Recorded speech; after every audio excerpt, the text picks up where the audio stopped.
You are listening to a podcast developed and produced by the Association of Asian Pacific Community Health Organizations, AAPCHO.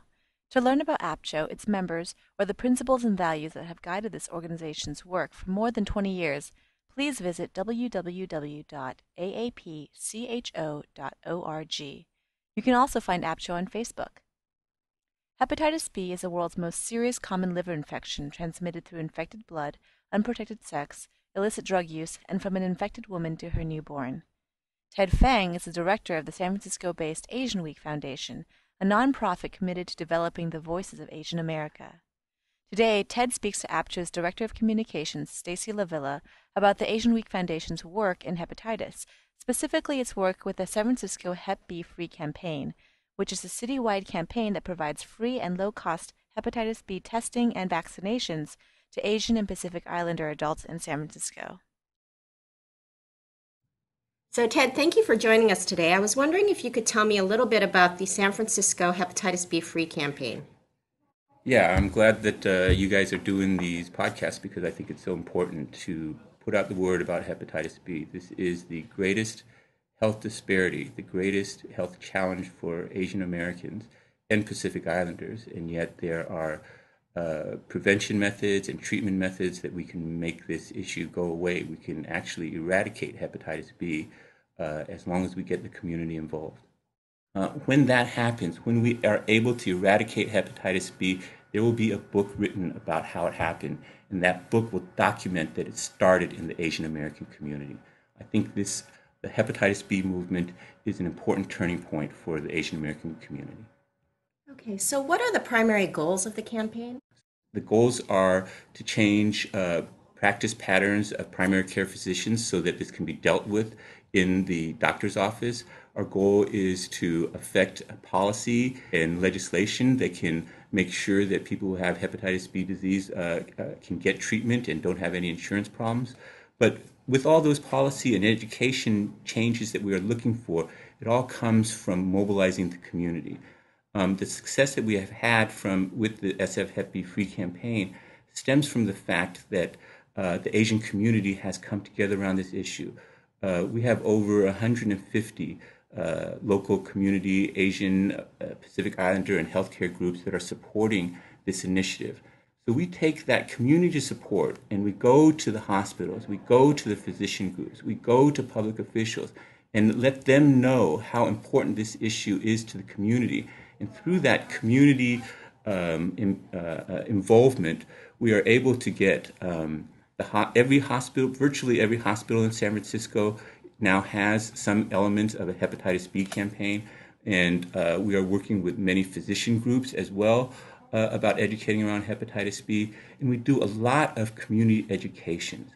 Unfortunately, it is very difficult these days to get primary care physicians to change their practice patterns because of the limited number of primary care providers and because of their great burden that's put on them for all the medical needs.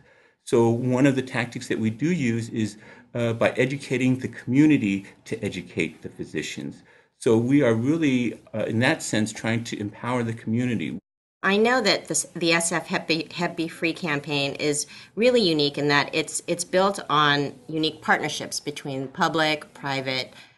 public and private sectors. So I was wondering if you could speak a little bit about that and how it is that AsianWeek Foundation got involved. The AsianWeek Foundation is about developing the Asian American community. And hepatitis B is one of the best issues in which to help develop the Asian American community, and an issue that we can organize around, an issue that is solvable.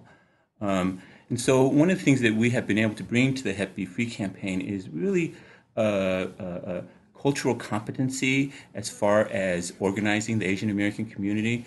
I think it is true that there are not very good large-scale examples of organizing the Asian American community. So one of our challenges was, how do you organize the Asian American community?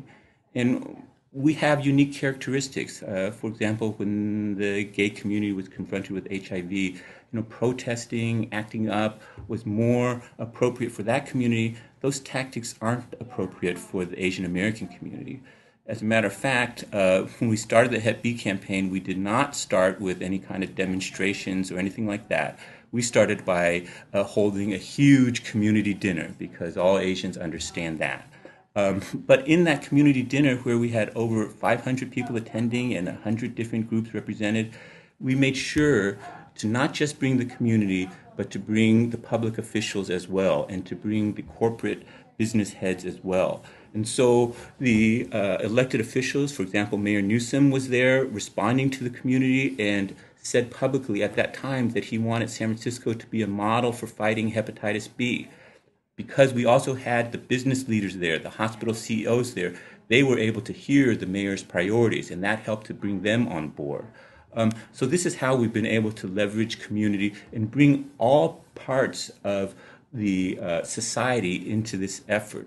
The main characteristic of the SF Hep B Free campaign is that we are multifaceted. We work with nonprofit groups, we work with community groups, we work with healthcare groups, we work with elected officials, we work with businesses, we work with pharmaceuticals, we work with everybody.